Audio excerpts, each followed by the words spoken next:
আগামী ২০ আগস্ট রাষ্ট্রপতি নির্বাচনে বিএনপি ও তাদের নেতৃত্বাধীন জোটের প্রার্থী হিসেবে মির্জা ফখরুল ইসলাম আলমগীরকে নির্বাচিত করতে চায় বিএনপি। তার পক্ষে মনোনয়নপত্র দাখিলের পর এ কথা জানিয়েছেন জাতীয় সংসদের চিফ হুইপ নুরুল ইসলাম মনি।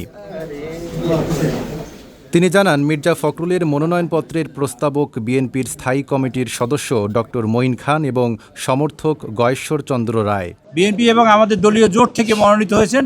আমাদের ভারপ্রাপ্ত আমাদের মহাসচিব সাহেব, তিনি মির্জা ফখরুল ইসলাম আলমগীর, তিনি মনোনীত হয়েছেন এবং তাকে আমরা রাষ্ট্রপতি হিসাবে ইনশাআল্লাহ আগামী ২০ তারিখে নির্বাচিত করতে চাই।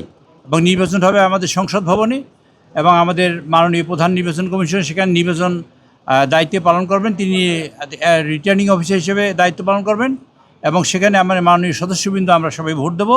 লোডশেডিং কিংবা ঘরের বাইরের তীব্র গরমে ওয়ালটন রিচার্জেবল ফ্যান থাকলে থাকবে শুধু বাতাস আর বাতাস।